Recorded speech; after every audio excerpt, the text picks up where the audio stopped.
The Hidden Mandalorian. The distress signal crackled through the Razor Crest's speakers, distorted but unmistakably Mandalorian to any brother or sister. I am trapped on Vada's assistance required. This is the way. Mando straightened in his seat, feeling the weight of the creed settle across his shoulders. Grogu peered up from his snack, sensing the tension and chirping softly as if to say, another rescue.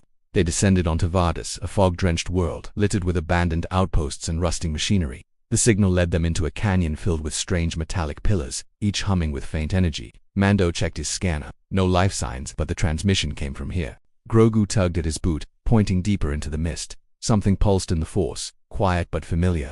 A figure appeared, a head of Mandalorian shape slumped against a rock, armor scratched and cape torn. Hold on, brother, we're here, Mando called, approaching cautiously. But before he could reach the figure, the ground split open beneath them. Energy nets snapped upward, lifting Mando off his feet. Grogu rolled away just in time, eyes wide as blaster turrets emerged from the rocks.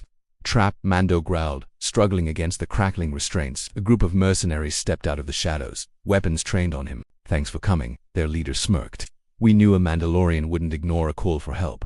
Your armor is worth a fortune, Grogu hissed, ears back, ready to leap, but Mando shook his head. Stay hidden, kid. The mercenaries dragged Mando toward the fallen Mandalorian figure as if to mock him, but when they nudged it, the helmet rolled off and clattered with a hollow metal echo. The figure's chest panel lit up, projecting a faint blue glow. Unit MT-7 operational, it announced. Emergency beacon successfully deployed. Mando stared. That's not a Mandalorian. That's a decoy droid. The mercenaries laughed. Close enough to lure you. They didn't notice Grogu creeping behind a rock, eyes narrowing with determination. He lifted a hand, the force rippling outward. The energy nets flickered, sparked, then overloaded with a crack like lightning. Mando dropped to the ground, grabbed his blaster, and fired in a single fluid motion. The canyon erupted into chaos. Mercenaries dove for cover as Grogu shoved a turret sideways with a flick of his wrist. Rocks tumbled, alarms blared, and the decoy droid spun in confusion. Combat scenario detected. Advise immediate tactical retreat. Mando answered by kicking it out of the way. In moments, the fight was over, mercenaries fleeing into the fog. Mando sheathed his blaster and scooped up Grogu, who was proudly panting from effort. Good work, buddy, he said, then glared at the decoy.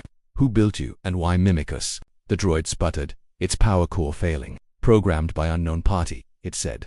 Primary directive: lure a Mandalorian to Vardas. Secondary directive: capture subject alive. Mando stiffened. Someone had wanted him specifically. The droid's eyes dimmed, shutting down forever. Grogu poked its helmet, unimpressed. Mando turned toward the Razor Crest with a heavy breath. We're not done with this mystery, he murmured. Grogu reached for his hand, offering comfort in the simplest way. As the ship lifted off, the canyon below shivered with more dormant machines, awakening Cylind watchers waiting for their next target.